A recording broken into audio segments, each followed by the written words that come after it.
Olá, eu sou Murilo Trindade e esse é mais um episódio do WM Podcast. O assunto do nosso bate-papo de hoje são os desafios da liderança no setor público. E para falar sobre esse tema, a gente trouxe um especialista aqui hoje. Um tema que é muito importante para quem atua na linha de frente da gestão municipal, estadual e até mesmo federal. Tairone Félix, ele que é há mais de 20 anos administrador, tem muita experiência, é uma referência na sua profissão. Seja bem-vindo, Tairone, para esse bate-papo. Murilo, muito obrigado pelo convite da WM, obrigado por me acolher aqui. Acho que a gente vai ter um bate-papo bastante interessante hoje sobre esse tema. Então, vamos lá começar. Eu tenho aqui que você começou sua primeira consultoria em 2000, antes mesmo até de se formar na faculdade de administração. E já se passaram 25 anos e o mundo passou por muitas transformações nesse período. O que você acha que mais mudou e quais eram os desafios enfrentados pelas lideranças naquela época e agora? Como está o mundo hoje em dia? Eu acho que praticamente, gente, tudo mudou. Eu fiz uma formação numa época, Murilo, estudei na Universidade Estadual do Sudoeste da Bahia, em Vitória da Conquista, o curso de administração, e uma época que estava sendo introduzido o computador nas empresas, pelo menos aqui no interior da Bahia. Então, eu posso dizer para você que praticamente tudo mudou. E isso me leva a crer que as mudanças estão cada vez mais aceleradas, né? Eu já mudava bastante naquela época, de um ano para o outro, né? Até a minha formação, muita coisa já tinha mudado. E agora eu acho que a grande dificuldade nossa enquanto liderança, enquanto profissionais do século XXI, é conseguir acompanhar essas mudanças que são cada vez mais rápidas. A impressão que eu tenho, já deixo aqui talvez uma reflexão, é que a gente não tem conseguido, enquanto liderança, enquanto empresas do setor público, setor privado também, acompanhar as grandes transformações que estão ocorrendo em toda a sociedade. E tem empresas que, por não acompanhar, organizações que, por não acompanhar esses processos, estão se prejudicando muito, né? Isso é evidente que, assim, eu venho de uma consultoria muito do setor privado, há mais de 20 anos, quando eu montei minha primeira empresa de consultoria, mas o tempo todo também, é importante eu falar da minha trajetória, né, para as pessoas que estão acompanhando, mas o tempo todo na gestão pública. Então, eu estou na área de gestão na universidade há muitos anos, fui pró-reitor, assessorias ligadas à reitoria, prefeito de campo, gerente de recursos humanos. Então, eu conheço no detalhe a gestão pública de dentro de uma universidade, né? Então, nesse sentido, acho que essas transformações que ocorreram, que vêm ocorrendo, fizeram com que cada vez mais eu parasse e falasse assim, poxa, o que eu aprendi até agora não é suficiente mais para lidar com o contexto da gestão daqui para frente. Então, nisso que você falou, rapidamente eu me recordo, sou daqui de Vitória da Conquista, de muitas empresas que existiam no centro da cidade, ali na década de 90, anos 2000, e elas simplesmente desapareceram, né? Porque não conseguiram acompanhar as transformações que estão ao seu redor, né? Então, acho que no setor público a gente vive um momento, um contexto um pouco diferente, que eu vou aprofundar aqui na nossa fala, mas de igual modo, a gestão pública, se ela não se renovar a cada momento, diante dessas transformações, ela vai ficando para trás, né? E todo aquele município ou aquele estado, enfim, que é governado por agentes públicos, tende a não conseguir mais acessar e ter os serviços, né, na sua finalidade para a população, que é o seu propósito maior. E agora a gente entra em outro assunto, porque quando se fala em liderança, a gente já pensa no cargo mais alto da empresa, o cargo mais alto do município, o presidente da República, mas liderança não é só isso, né? Na sua visão, como é que se constrói uma boa liderança? E quem são os verdadeiros líderes? Eu acho que o papel do líder, na verdade, está muito mais ligado a aspectos comportamentais do que técnicos. Então, normalmente, há uma trajetória, na minha visão, equivocada dentro das organizações públicas e privadas, de que a melhor liderança de uma prefeitura, por exemplo, que faz tecnicamente, operacionalmente bom o seu trabalho lá em uma comissão de licitação ou em uma área específica na saúde, na educação, esse técnico, normalmente, na empresa também funciona assim. Ele é promovido a cargo de liderança. Só que quando ele se depara com a liderança exige competências, exige postura, que não são as mesmas que ele adotava quando ele era técnico. Então, por isso que eu digo que é muito mais importante, na minha visão, claro que você tem que ter conhecimento técnico, é necessário, e isso varia um pouco de área para área, mas cada vez mais o líder precisa de competências comportamentais, de liderar gente, vou falar um exemplo prático aqui, de fazer alinhamento com o seu time, de chamar a galera no início da manhã, gente, temos o que para hoje? O que é que vocês estão precisando? Né? Precisa de algum treinamento específico? Vamos ver quem pode colaborar. Então, essas coisas práticas, eu acho que fazem muito mais sentido para a liderança da atualidade, que ela funciona mais como um conector de talentos ali, né? Claro, tem processos, tem metas e tudo mais, mas no sentido de fazer com que a equipe atinja os objetivos. É esse o papel do líder. E você acha que existe aquela coisa de nascer com o dom da liderança, de já nascer líder? Você acredita nisso? Não acredito. É claro que a gente tem exemplos bíblicos, históricos, muito importantes e que fizeram a diferença, mas eu acredito cada vez mais no papel da educação, no papel da aprendizagem para o ser humano. Então, vejo o contrário disso ser uma ameaça, muitas vezes, daquela pessoa que tem, vamos dizer que ela tem um dom ali da fala, da oratória, etc., e presunçosamente acha que é um líder. E aí ela se esquece que a liderança precisa de um aprendizado contínuo e não desenvolve e esquece de desenvolver habilidades fundamentais da liderança, como a da comunicação, que a gente falava agora há pouco, como a da escuta, que a gente falava aqui há pouco. Então, até historicamente, se a gente for lembrar das grandes lideranças do passado, os reis, né, na Igreja Católica também, eram pessoas que exerciam um posto de liderança e falavam para uma multidão ouvir. Tipo assim, ninguém retrucava.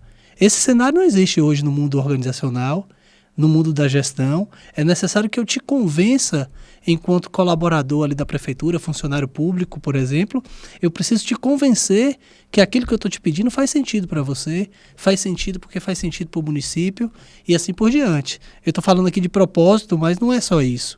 Então, volto a dizer, acho que não acredito em líder nato e acredito que o líder ele precisa compreender que ele chegou até aqui, mas precisa se desenvolver daqui para frente com mais atento ao mundo que o cerca e às necessidades que ele próprio tem.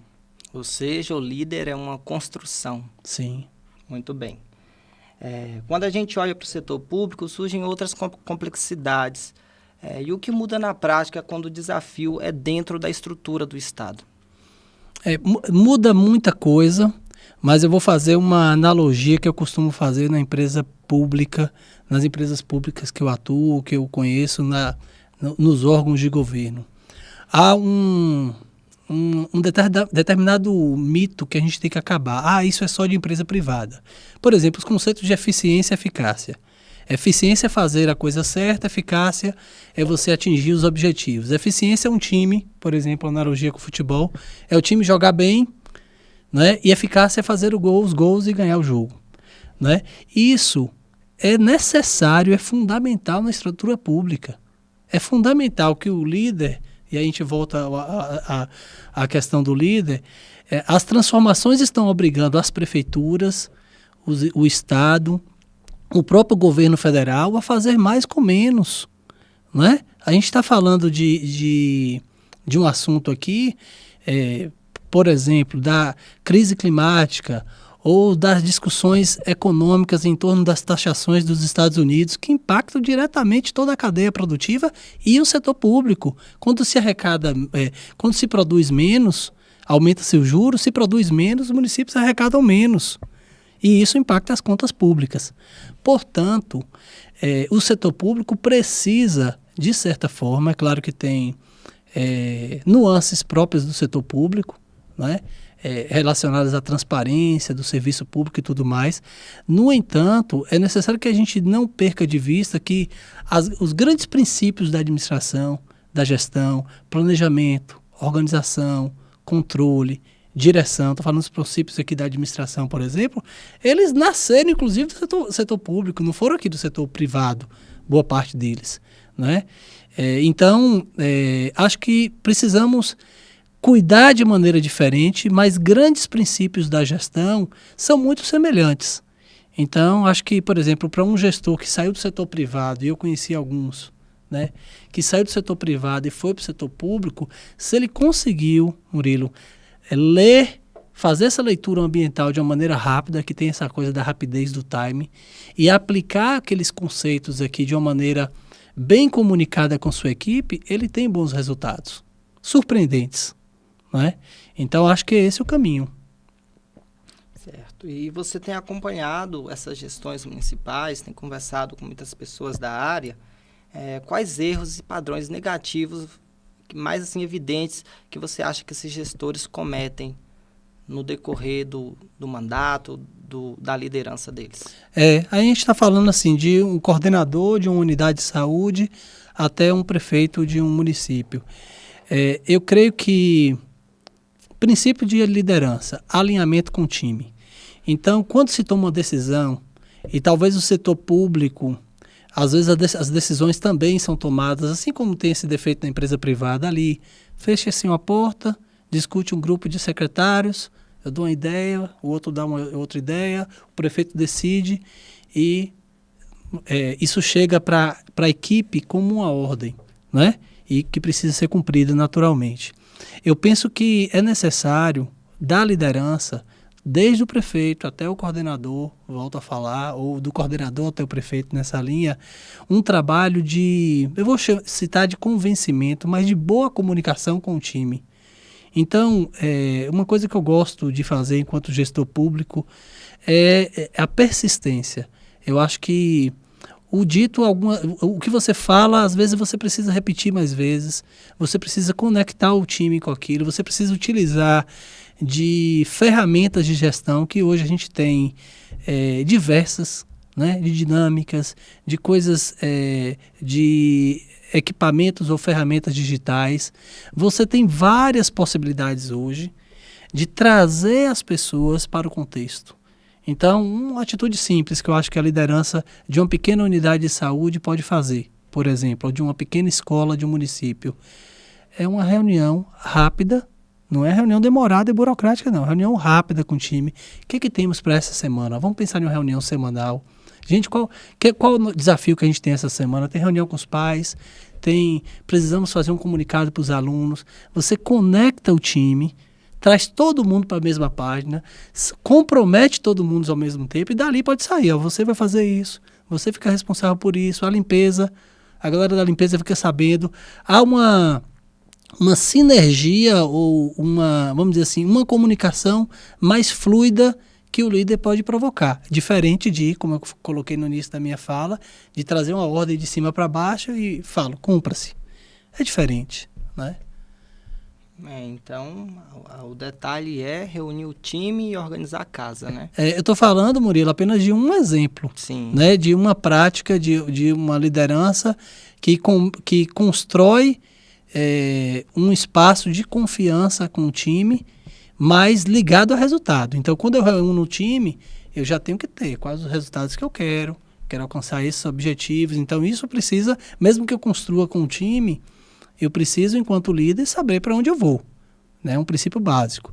E aí, claro que a gente pode falar sobre isso também, as lideranças, tem um livro do Rancharan, que é Pipeline da Liderança. As lideranças é como se eles estivessem do estágio 1 ao 10. Tem liderança que está no estágio 1, tem liderança que está no estágio 9, 8, 6. Então, cada liderança tem que entender primeiro onde é que o calo aperta. E essa liderança é que tem que buscar, né, pensando na teoria aqui da andragogia, o adulto ele só aprende quando quer aprender. O adulto só aprende quando ele quer aprender. Então, o princípio é eu, como líder, entendi que eu preciso me comunicar melhor. Vou buscar ajuda. Então, eu entendi que eu preciso me apropriar das novas tecnologias, por exemplo, da IA, para atingir melhores resultados na gestão pública. Preciso me preparar mais. Então, vai desse estágio de cada liderança. A nossa fala aqui ela não é direcionada a todo mundo da mesma forma. Cada um vai poder entender e primeiro olhar para si e compreender em qual estágio ela está nessa evolução enquanto líder. Então, nessa resposta você já falou um pouco da comunicação, da importância dela, que não pode ser uma comunicação imposta, mas uma comunicação assertiva ali com a equipe. E aí eu quero saber um pouco mais da comunicação. O que você considera uma comunicação realmente eficaz dentro de uma gestão? Olha, se eu vou fazer, vamos pensar aqui, gente, eu já fiz um trabalho semelhante a esse, mas se eu vou fazer um planejamento para o município, e o município tem 3.000 funcionários, 3.000 servidores públicos. Município pequeno. Município pequeno, 3.000 servidores públicos. Beleza. Eu preciso, para esse planejamento funcionar, o quanto eu me esforçar, os vários líderes, né, o prefeito, os secretários, para que esse planejamento chegue aos 3.000, mais efetivo esse planejamento vai ser. Então, pode ser que o prefeito adote a metodologia de reunir com os secretários. Esses secretários têm que reunir com o seu time mais próximo. Esse time, porque vai em cascata. Esse time tem os seus próprios times e por aí vai. O efetivo que eu falo da comunicação é para a comunicação chegar na ponta. Quem atende o munícipe, que a gente chama, né? O cidadão, é o gari, é o professor, é a atendente na escola, o agente comunitário de saúde, a pessoa que está como atendente no posto de saúde. Então, se falha muito na comunicação, muitas vezes, porque essa comunicação ela não atravessa toda a cadeia de comando, vamos colocar assim, de uma organização. Então, eu penso que é cuidar, quando eu falei daquela reunião, daquela reunião prévia ali no início da semana, é cuidar para que essa comunicação flua para toda a organização. Eu acho que esse é o cuidado. Naturalmente, Murilo, tem uma coisa assim que eu acho que a liderança precisa ser perspicaz. Eu tenho pessoas no meu time também em diferentes estágios de evolução. Então, vamos dizer que eu tenho a Maria que está voando, a Maria estuda pra caramba e a Maria está fazendo o trabalho dela. Eu não preciso ficar no pé da Maria, né? A não ser que tenha alguma coisa ali que eu preciso corrigir, mas deixa a Maria voar. Enquanto servidora pública, ela cumpre o papel dela, está estudando, está se desenvolvendo. Eu não preciso, entre aspas, perder tempo com Maria. Mas eu tenho um outro colaborador, o João, que está com dificuldade, ele não consegue entregar os resultados na mesma área que a Maria. Eu preciso chamar João. Às vezes é um problema de uma ordem mais individual ali. De repente eu chamo o João no cafezinho para conversar. Não preciso colocar se é uma questão muito particular para todo mundo. Se é a gente fala muito de feedback, não é feedback, é conversa, né? Sim. Não é feedback, é conversa. Vamos abrasileirar as conversas. Conversa. Chama João para conversar. João, tá precisando de quê? Vamos lá. De repente tem um material que eu posso compartilhar com o João. Ô, João, estuda mais isso aqui. E aí a comunicação se torna mais fluida. Eu acho que também aí na outra pergunta, acho que você falou de um defeito do líder, mas também não posso tratar todo mundo da mesma maneira. Existe também no meu time pessoas que estão tecnicamente, comportamentalmente, em um grau de evolução. Lá na frente tem pessoas que precisam mais de ajuda aqui.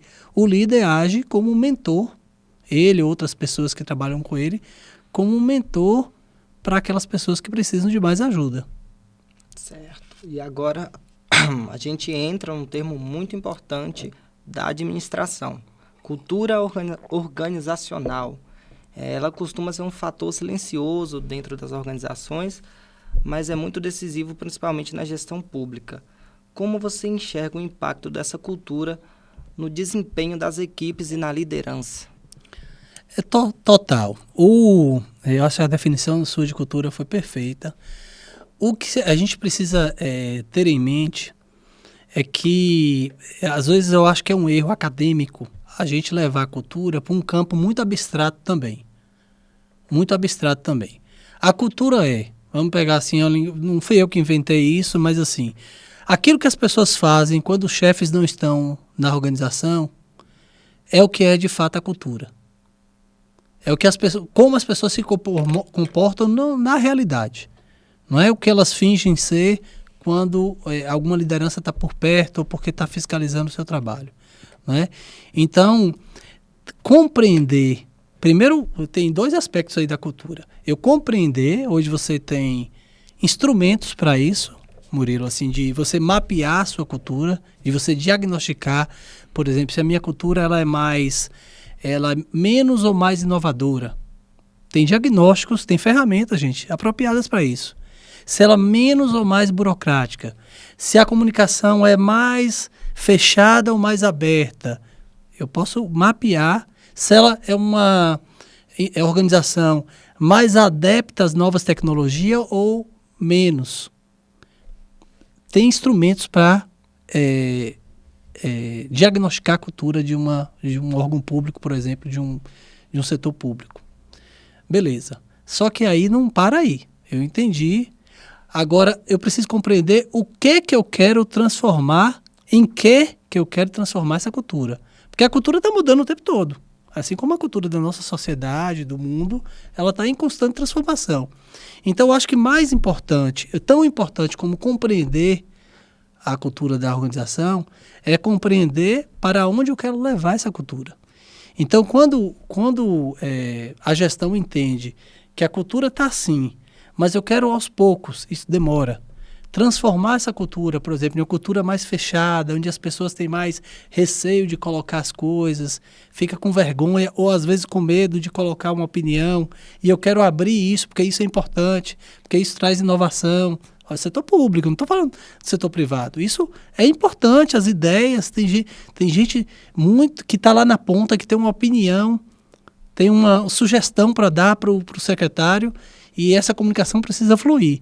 Então, se eu percebo isso, aí eu preciso utilizar instrumentos de gestão para ir mudando essa cultura. Então, de repente, eu não fazia reuniões para escutar, eu passo a realizar reuniões com frequência para estimular isso. Eu não trabalho com gestão de projetos. A gestão de projetos, pegando o recorte aqui novamente, é um poderoso instrumento de aprendizado. Porque eu não preciso mais treinar meu time apenas com aquele treinamento que eu chamo todo mundo para uma sala de aula e fica todo mundo preso lá durante 4 horas aprendendo. Eu posso colocar um projeto aqui na mesa e falar, gente, bora trabalhar esse projeto? Qualquer projeto. Um projeto de modernização do atendimento, da melhoria do atendimento dos postos de saúde do município tal. Chama todo mundo para o jogo. Estuda as melhores práticas, quais são os municípios que mais se destacam. Benchmark também tem, né? Que é essa, vamos dizer assim, esse estudo das melhores práticas que já existem. Você não precisa inventar a roda o tempo todo. E eu posso pegar esse estudo, estudar esses municípios que têm resultados melhores e adequar aos poucos à minha realidade. Então, e tudo isso é possível. A gente é engraçado, a gente tem no Brasil, eu voltei de um evento agora que se discutia as ODS. A gente tem no Brasil municípios com os melhores índices, por exemplo, de educação, alguns municípios do Ceará, de São Paulo, que tem a mesma organização, percentualmente falando de recursos do MEC, etc., e que fizeram uma revolução na sua educação e tem notas padrão europeu do PISA. Temos municípios brasileiros.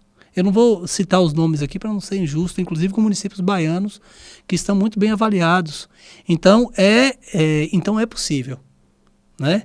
É possível. Para citar um outro exemplo, eu voltei da Colômbia em novembro e lá a gestão pública fez uma revolução. Medellín era a cidade mais violenta, talvez, da América Latina, e hoje é uma cidade muito mais segura do que São Paulo, do que Salvador e possivelmente até do que Vitória da Conquista e regiões médias, né, para se caminhar e andar à noite, por exemplo. Então, tem instrumentos de gestão e tem formas de se melhorar a gestão pública. Eu acho que a gente pode aprender com os modelos que já estão aí. Então, é fazer o dever de casa se inspirando em quem já fez, né? Porque tem muitos exemplos a ser seguidos, como você citou aí. Mas eu quero saber assim, tem uma famosa frase que é: eu quero que meu funcionário vista a camisa da empresa. Isso está dentro da cultura organizacional. Está dentro da cultura organizacional. Mas volto a reforçar na cultura o papel da comunicação. As pessoas hoje, no setor privado, vivem esse dilema. Porque antigamente, eu não sou dessa época, viu? Mas antigamente se falava o seguinte, que os funcionários obedeciam às ordens, que ninguém se chateava, que não existia problemas de comportamento. Só que eu estou nessa época agora, né? E compreendo o seguinte, tudo bem que a geração Z, as gerações mais novas, de fato, têm um comportamento, vamos dizer assim, menos paciente em relação às organizações. Isso é fato, tem pesquisas falando sobre isso. Mas as pessoas precisam ser convencidas a entregarem resultado e a se engajarem em projetos dentro da empresa, dentro das organizações. Então, todo esforço que o líder puder fazer, do coordenador, gerente, ao prefeito de uma cidade, para trazer essas pessoas para o jogo, para que elas compreendam o seu papel. Naturalmente, alguns não vêm, pode ser que não venha, naturalmente isso também ocorre, é do mundo corporativo e é do mundo da gestão pública, mas quanto mais esforço a empresa e a organização pública, né, puder fazer para que as pessoas compreendam para onde nós estamos indo e qual o meu papel, mais fácil ou menos difícil, porque não tem nada fácil na gestão, eu não estou aqui para vender nenhum tipo de ilusão, não tem nada fácil em gestão, mas menos difícil e tortuoso vai ser esse caminho. Então, muitas vezes eu vejo, assim, tem a questão de processos também, mas eu vejo os líderes com muito apego à questão processual, seguir protocolos, etc. e tal, e menos apego à questão comportamental. Na minha visão, né, de erros e acertos, já errei também bastante, é necessário aliar as duas coisas. O aspecto do processo, da gestão que precisa ter, do cumprimento, né? Tem, no setor público, inclusive, tem determinadas normas e processos que eles precisam ser seguidos, né? Mas a gente tem que ter muito cuidado com o aspecto comportamental. E aí, esse é um papel da liderança. Você falou das dificuldades da liderança, aí bora simular aqui uma hipótese. Tem uma crise na empresa, uma crise na prefeitura. Ser líder nessas horas, com certeza, é muito mais difícil. A liderança é colocada à prova. O que você acha que é fundamental para o líder nesse momento de crise? Eu fui prefeito de um campus, lá em Jiquié, da UESB. Tinham, talvez 3 mil alunos. E eu enfrentei uma greve desses 3 mil alunos. E muitos professores também contra a gestão naquele momento, né? O reitor ficava em Conquista e eu era a grande figura da gestão naquele momento.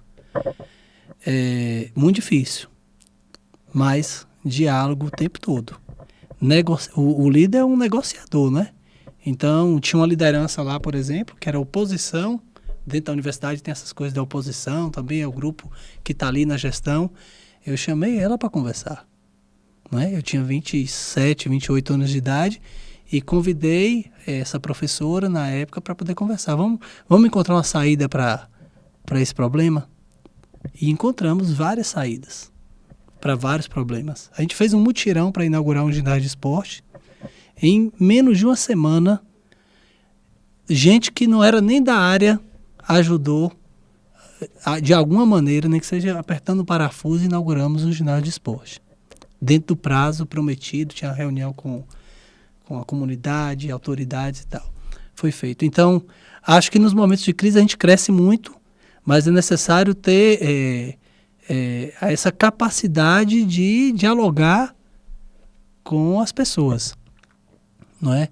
Então, enfim, estou citando um exemplo apenas, mas acho que em muitas situações eu conheço com algum nível de profundidade a gestão pública, a gente vive aquilo que a gente está falando aqui de situações de crise.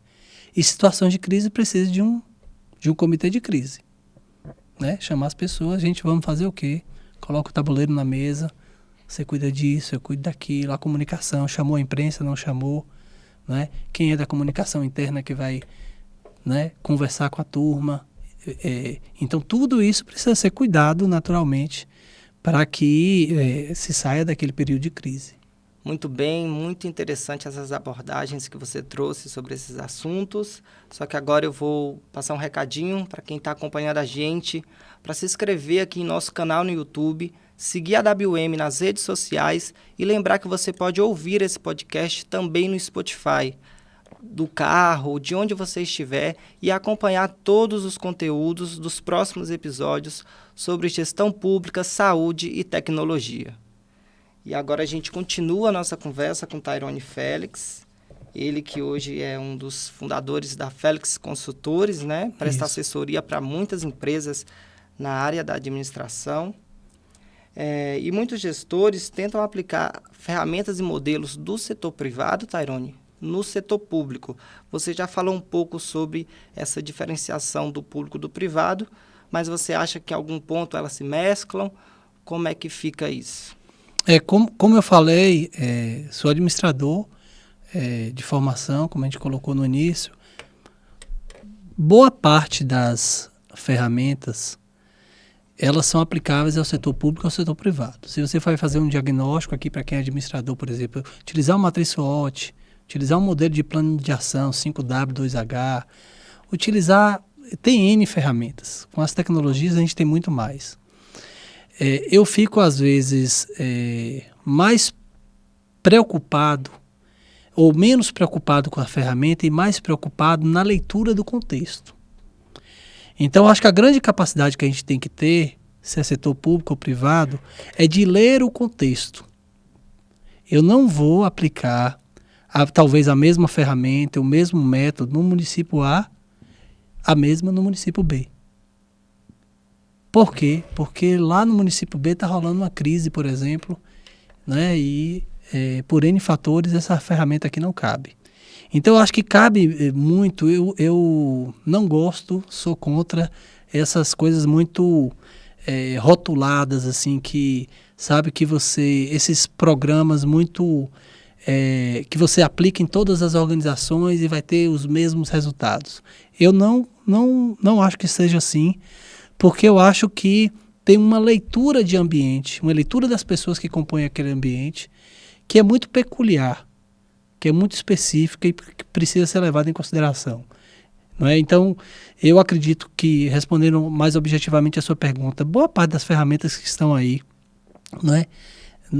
Na parte financeira, menos, porque na gestão pública você tem vários instrumentos de gestão orçamentária e financeira muito específicos, né? Do plano plurianual, do orçamento anual, aquela coisa toda, dos instrumentos, que são diferentes, naturalmente, eu preciso conhecê-los se eu vou atuar na gestão pública, claro, eu preciso compreendê-los, mas, em regra, na gestão, boa parte das ferramentas a gente utiliza com esse cuidado que eu falei, de você fazer uma leitura do ambiente e compreender, porque, por exemplo, às vezes é necessário eu ter uma atitude enquanto líder mais hierárquica mesmo, mais de comando, porque a situação e o público exige.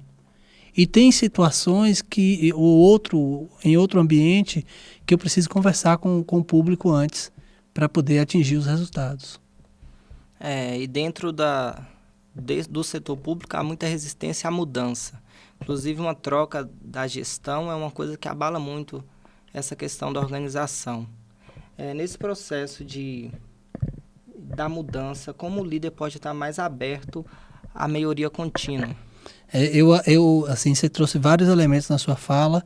Eu já trabalhei em um setor, num determinado lugar, setor público, que a pessoa que atendia o público ficava de costas para a porta.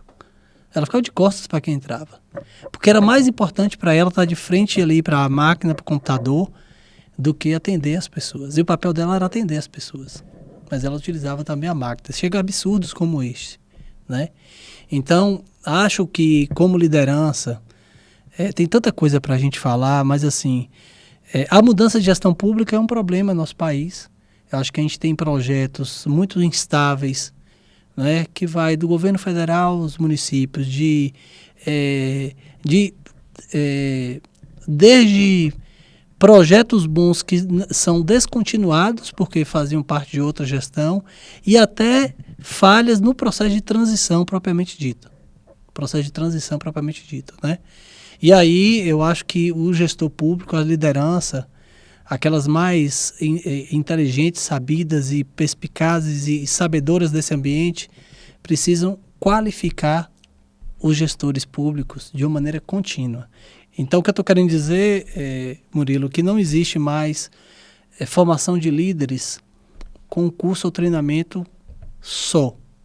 Eu tenho que ter continuamente, até por conta dessas mudanças, uma formação contínua de lideranças na gestão pública, inclusive pensando no processo sucessório. Então, se eu tenho uma secretaria de educação e de saúde, e tenho lá a liderança maior, e tenho os coordenadores, eu tenho que estar continuamente formando essas pessoas, né? Naturalmente, aquelas que se esforçam mais, estudam, elas vão aparecer de algum modo, para que, caso a oportunidade venha, o processo sucessório já está mais ou menos estabelecido porque essas pessoas estão preparadas, né? Ocorre o mesmo problema na gestão privada. Às vezes uma pessoa da família falece, por exemplo, e a outra pessoa da família que já estava no negócio não foi minimamente preparada para assumir aquela função, né? Aí eu já ouvi isso na empresa. Não, fique tranquilo que eu não vou morrer não, para que fazer isso? Não é? Mas não é por conta de uma situação pior. É fundamental se pensar em transição, né? Se pensar em transição e qualificar a gestão de uma maneira contínua, para que, imagina, se eu invisto em treinamento em uma prefeitura, invisto em capacitação de uma maneira contínua, né? Quando muda a gestão, tem os servidores públicos efetivos, né? De certo modo, eu consigo preservar uma qualidade técnica porque eu investi durante anos na qualificação desse quadro. Estou formando quadros. Vou perder quadros para outros lugares, as pessoas vão trabalhar em outros, fazer concurso, é natural isso. Não fique, a empresa que está esperando que a pessoa, né, ou comece ali, se aposente ali, eu acho que está cada vez mais raro. Mas o mais importante é a contribuição que ela deu no período que ela esteve ali. Que seja 3, que seja 5, 10 anos. Imagina entregando 10 anos de bons resultados. O quanto isso impacta. Quando a gente fala em gestão pública, o propósito disso é muito grande, né? De saúde, educação, segurança pública, tem muita coisa que esse servidor público conseguiu contribuir durante o período dele lá. Muito bem. Aí, nos últimos anos, a tecnologia avançou muito. Aí a gente falava sobre a adaptação das organizações do setor público para o mundo atual. E uma das maiores adequações que essas organizações estão tendo que fazer é em relação à tecnologia. Aí eu queria que você comentasse mais sobre como a tecnologia tem impactado na liderança, na gestão pública e no setor privado também. O impacto é muito grande, embora eu perceba que, embora as transformações tecnológicas, Murilo, sejam maiores agora, também por conta desses jovens que estão entrando no mercado de trabalho, setor público e privado, e que já conhecem mais a tecnologia, já de berço. Então, essa transição, para mim, ela não é tão dificultada, em certa maneira, mas não é tão ruim como poderia ser, né? Eu não gosto de certos rótulos em relação ao tema geracional. Eu acho que é bem possível eu ter um homem ou mulher de 60 anos que domine tecnologia e eu ter um jovem de 20 que tem dificuldade com tecnologia. Não é isso. Mas, de fato, impacta muito, principalmente na utilização de ferramentas, né? Que eu vou te citar um exemplo aqui. Eu gosto do Excel. Eu faço algumas coisas no Excel. Mas eu tenho um cara que trabalha comigo na consultoria chamado Rafael. O que eu demoro 3 horas no Excel para fazer, Rafa faz em 20 minutos de uma maneira muito melhor do que eu. Né? Eu cheguei à conclusão que é melhor eu passar para Rafa fazer esse trabalho, remunerá-lo por isso e aprender. Eu preciso, na minha função, compreender o que ele constrói, mas não, no meu caso, no meu aprendizado, me aprofundar nisso. Mas é fundamental que eu ou aprenda ou tenha alguém na equipe que domine. Então, hoje a gente tem cada vez mais ERPs, sistemas mais complexos do ponto de vista da entrega, mas mais simples do ponto de vista de serem intuitivos. Então, de você fazer os lançamentos adequados, de você, enquanto gestor, aí voltando aqui para a liderança, de eu ler os dados. De eu ler os relatórios e com base nos dados, tomar as decisões mais assertivas. Então, se eu tenho instrumentos, por exemplo, a WM Saúde entrega instrumentos de gestão. Rapaz, eu fiquei impressionado quando eu conheci a empresa. Extremamente úteis para os gestores públicos, municipais, secretários de saúde, coordenadores e por aí vai.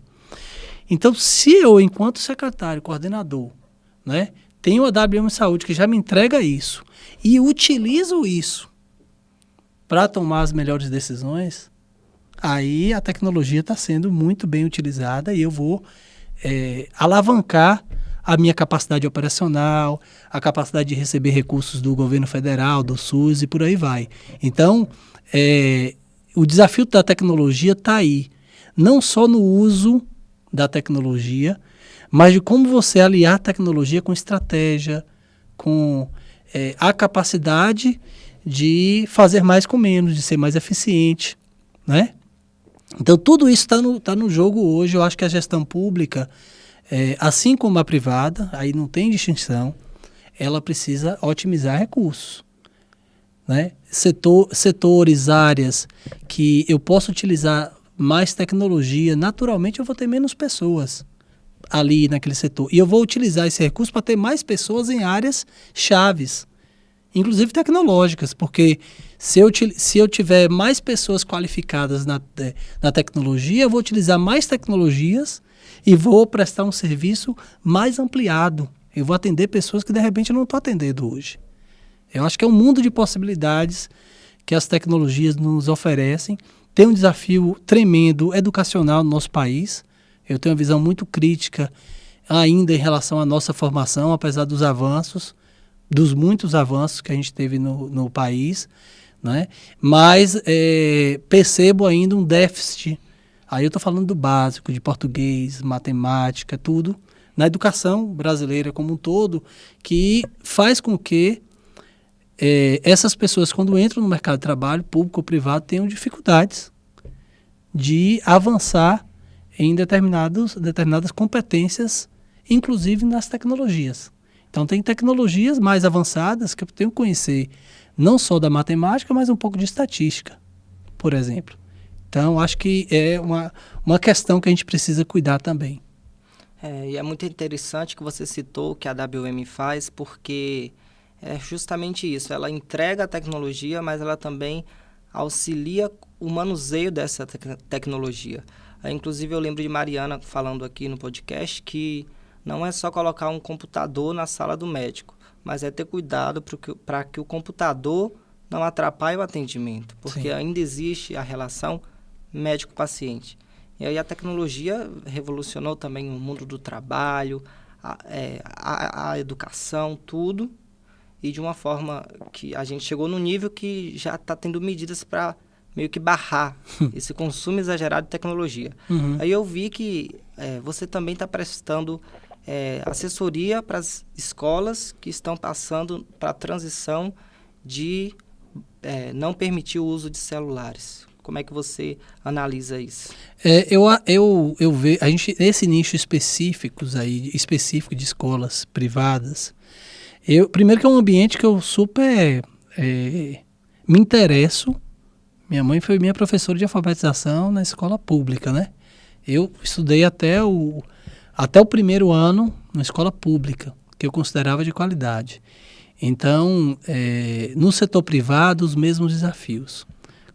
Falando do alunado, né, e de professores, competências socioemocionais, uso de tecnologia, IA, inteligência artificial, agora a proibição de celulares nas escolas. Tem inúmeros desafios postos por esse mundo, vou colocar um termo aqui bem exagerado, o mundo revolucionário que a gente vive, ou o mundo maluco que a gente vive. Não é? Então, isso explode na escola. Explode na escola, porque o jovem está na escola, né? A criança está na escola. Então, eu acho que quanto mais a gente preparar, falando desse projeto, lideranças escolares, para lidar com esse contexto, que aí entra o papel do líder. O papel do líder e do coordenador pedagógico, de trabalhar com seus professores, sabe? De não só cobrar, mas qualificar o professor, de investir, de ouvir, de entender. Aquele papel do líder que eu venho falando aqui desde o início da nossa conversa, da escuta, da comunicação, de chamar para trabalhar com um projeto, de não vir com a ordem pronta e chamar, vamos fazer o quê juntos, envolver. Então, eu penso que o ambiente escolar, ele é muito importante. E quanto mais a gente preparar essas lideranças escolares, mais resultados de longo prazo a gente vai ter, inclusive dentro daquilo que a gente falava da educação pública como um todo, de você melhorar o ensino de matemática e português nas escolas, por exemplo, né? Então, não é tão... É importante, por exemplo, não permitir o uso do celular nas escolas, mas também é muito importante ensinar essa juventude, esses jovens, adolescentes principalmente, a utilizar essa tecnologia que está na mão deles, sabe? Banir resolveu só uma parte do problema. Proibir resolveu uma parte do problema. Mas ensinar o jovem, papel da família, papel da escola, a família tem um grande papel nisso, papel papel de todos nós, e eu acho que as lideranças escolares precisam estar atentas a isso, porque uma solução governamental, uma lei, vem e proíbe, ela é importante, mas ela não é suficiente para resolver o grave problema do uso inadequado das tecnologias. Continuando na tecnologia, você já falou da inteligência artificial, que é uma tecnologia bem mais recente. Agora eu queria que você aprofundasse para dizer como ela pode ajudar na gestão pública. Cara, tem coisas fantásticas assim sendo feitas, né? Ontem eu conversava com um colega na UESB e ele fez um curso de IA, uma plataforma que a universidade contratou, e hoje ele citou um exemplo lá para mim impressionante. O Estado precisava comprar milhares de computadores, equipamentos no final do ano. E tem um processo licitatório que você precisa colocar a configuração dessas máquinas. É uma coisa assim que demora um tempo, né? O resumo da história. Pegou uma IA adequada, uma IA adequada, que já tinha aprendido o macete, porque você ensina a IA, ela é regenerativa, né? As IAs. E o que era para ser feito em dias foi feito em 30 minutos, eu acho que foi isso que ele falou, não sei exatamente, em meia hora, de você conseguir formalizar os processos. A pessoa vem depois que a IA fez o trabalho dela para corrigir nuances técnicos ali, de ajustes, para poder transcorrer o processo licitatório, compra e tudo mais. E todos os equipamentos foram comprados, nesse exemplo, no tempo hábil que não seria. Né? Então, hoje, é um desafio porque nem tudo, na verdade, nada é resolvido só com IA. Entendeu? Não é a salvadora da pátria. Não. A IA, ela vem, aí eu preciso ter do lado de cá alguém que opere bem a IA, mas que tenha uma capacidade de leitura e de interpretação da minha própria realidade para poder utilizar isso da maneira adequada, seja no processo que for. Porque senão a gente vai ficar copiando modelos, né, que vão aparecer para a gente na IA. Então, é possível, por exemplo, eu entrei na plataforma ontem, acho que se chama, eu estou estudando isso igual um maluco, né? Se chama Gama. Ela produz slides, até 10 slides na questão, na fórmula gratuita ali. Pode ser excelente para o professor, de que está sem tempo, ele coloca as ideias, produz slides, faz os ajustes, né? Inclui um vídeo, enfim, depende do método. Então, é útil praticamente todas as áreas, pode ser útil praticamente todas as áreas. Com o cuidado de que, volto a dizer, lembra quando eu falei lá das ferramentas, que a escolha da ferramenta depende muito do contexto? Essa leitura, por isso que os líderes precisam ser cada vez mais preparados, essa leitura de contexto é fundamental. É fundamental. Tipo assim, às vezes não cabe IA. Tem contexto que não cabe IA. Cabe uma conversa. Cabe uma escuta. E eu preciso estar aberto para essa escuta. Eu não vou solucionar um problema complexo envolvendo pessoas, comportamentos com a IA. Vou colocar lá na IA. Eu estou com 10 servidores públicos cansados, tal, não querem trabalhar, e aí a IA vai me dar uma resposta tipo isso. Não vai. Estou exagerando aqui, obviamente, mas não vai. Então, eu acho que essa leitura de contexto, essa capacidade de ler os contextos, e eu acho que o líder é tipo assim, Murilo, sabe, deixa eu ver aqui uma profissão, um pedreiro, um eletricista que chega na sua casa com uma caixa de ferramentas, que ele tem tudo ali, ele tem um nível, ele tem um martelo, ele tem aquele negócio que mede se tem voltagem, se não tem. Eu acho que o líder hoje, ele tem uma grande caixa de ferramentas, ele precisa conhecer, inclusive as da IA. Ele tem uma caixa de ferramentas, eu acho que tem até um desenho animado, que ele lança a mão de uma ferramenta adequada para aquele momento. Mas é só essa capacidade de, primeiro, compreender as ferramentas, mas principalmente de qual ferramenta, qual técnica de gestão eu vou utilizar naquele momento que eu estou, que a situação se apresentou na minha frente. Este é o grande desafio. Sabe como é que se aprende isso? Fazendo e errando também, eu acho, né? Então, eu me arrisco a errar mais na consultoria hoje, com a margem de erro, porque eu sei que se eu errar, eu não vou errar mais naquele mesmo erro e vou acertar lá na frente de alguma forma. Então, aqui eu me permito errar um pouco mais, de repente lançar um projeto, esse projeto tem um custo barato e eu ter que abortar ele ali na frente. Beleza, né? Mas eu só saberia disso fazendo, né? Então, para a liderança, eu acho que ela tem que também experimentar essas tecnologias e experimentar fazer diferente do que ela está fazendo. Afinal de contas, assim, se eu estou fazendo as mesmas coisas, eu vou obter resultados muito próximos ali, né? E é necessário mudar.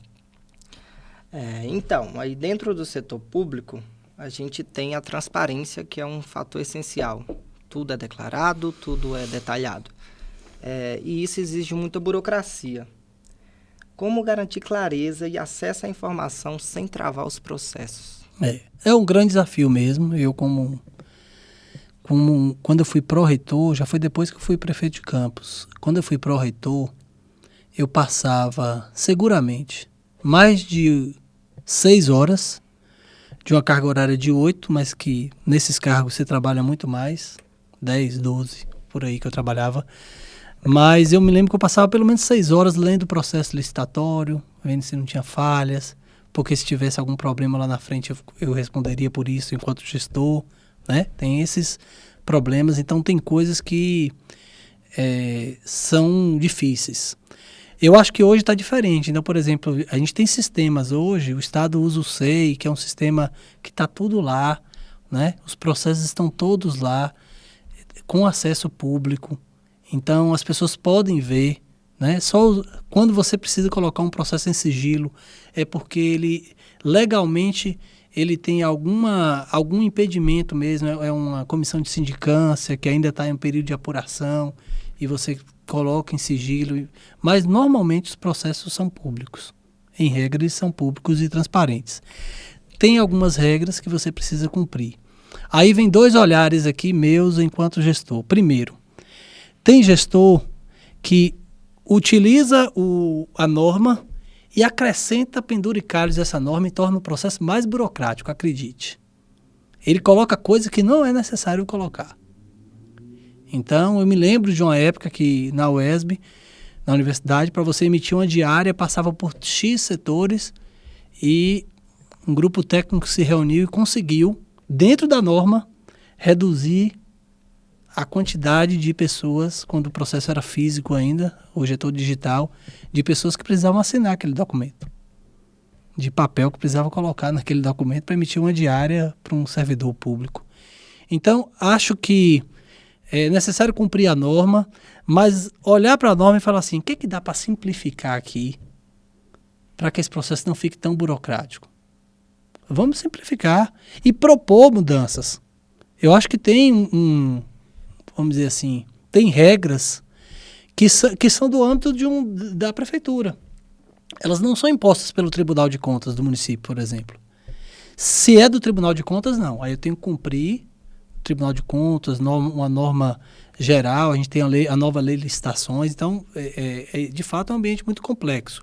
Mas se tem coisas no âmbito do município que eu posso fazer garantindo a transparência e otimizar aquele serviço, por que não? Por que não? E aí você vê exageros também de determinados serviços públicos, né? Em determinadas áreas. Você vê determinados exageros ali, a demora para poder, né, se analisar aquele processo e ter um resultado, seja de alvará, disso, daquilo, né? Acho que no Brasil todo a gente tem um certo problema em alguns municípios, ou em muitos municípios relacionados a isso. Então, olhar para a norma e garantir a transparência, mas ao mesmo tempo criticá-la, propor mudanças e tornar vamos dizer assim, a gestão daquele processo aqui mais fluida dentro da norma. Não sei se eu me fiz explicar para o gestor. Então, eu acho que é possível fazer isso, entendeu? Às vezes a legislação, ela obriga você a ser transparente, mas não no formato muito burocrático como em determinados momentos a gente pode ter. E aí tem uma questão lá da burocracia de Max Weber, que a burocracia, na verdade, nasceu justamente para melhorar a eficiência dos processos e da gestão. E ela foi trazida pelo seu lado pejorativo. Quando alguém fala de burocracia, não está falando de algo bom. Então, Tairone, burocracia às vezes realmente dá um pouco de dor de cabeça, só que agora a gente vai finalizar esse bate-papo e para encerrar, eu queria que você deixasse um conselho para quem está começando agora na gestão pública e quer criar uma liderança ética, eficiente e com propósito. Excelente, Murilo. Eu vou começar pela palavra propósito, gente. Eu acho que quem está hoje atuando no setor público e tem melhores resultados como líder, compreende o propósito do setor público. O setor público não é fácil, não deveria e não deve ser para amadores. Então, conhecer o setor público, entender o funcionamento dessa máquina, estudar. Eu caí lá no setor público, num concurso público, por exemplo, fui chamado para assumir um cargo. Compreender o funcionamento do setor público, essa leitura de ambiente, de contexto que eu falei, compreender isso é o primeiro passo.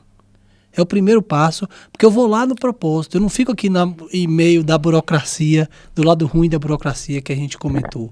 Eu entendo que essa burocracia é necessária e dá segurança para o cidadão lá na ponta, no posto de saúde, para que ele seja bem atendido, para que eu consiga compreender através dessa burocracia e dos sistemas aí que a WM Saúde, por exemplo, oferece e estrutura, eu consiga compreender a realidade da saúde naquela região, naquele bairro, naquela comunidade e possa efetivamente melhorar as políticas públicas e as ações. Então, acho que a liderança começa aí, compreendendo o contexto. Eu cheguei na gestão pública compreendendo essa realidade que me cerca, estudando. Hoje tem muita coisa publicada, resultados estatísticos, de e-books, de material, vídeos, muita coisa bacana. Buscar instituições de referência para buscar esse conteúdo, para não cair na internet de qualquer jeito. Estudar bastante. E o outro lado é aqui, ó. Lembra, eu falei em algum momento aqui, gente, de saber onde é que o calo aperta. Então, enquanto líder, cada um de nós, enquanto liderança, está em um desses estágios, de 1 a 10, por exemplo. E entender ali onde é que eu estou enquanto líder, o que é que eu preciso, né? Eu cheguei no cargo de prefeito, mas me faltam algumas competências ali. O que é que eu preciso desenvolver rapidamente para poder ter mais resultados? E aquilo que eu não consegui me desenvolver rapidamente, trago alguém, um assessor, um secretário, alguém que possa me ajudar nessa tarefa difícil, que é a liderança dentro de uma gestão pública, falando de um prefeito, por exemplo, ou até de um secretário. Então, acho que é um olho no contexto, na realidade do setor público, Brasil, Estado, Bahia, meu município, né? Compreender a legislação que me cerca, é muita lei. Então, a gente falou de uma delas aqui, que é a nova lei de licitações. Então, mesmo que eu seja um servidor público que não esteja numa comissão de licitação, hoje o servidor público de liderança, principalmente, tem que conhecer a lei de licitações, compreender, ela traz inovações, ela traz algumas outras amarras, mas no geral traz inovações em relação à lei anterior. Então eu preciso compreender a lei de licitações, até para cuidar da transparência da minha área, da minha gestão, mas cuidar da minha imagem, para que eu também me proteja enquanto servidor público de liderança que ocupa um cargo.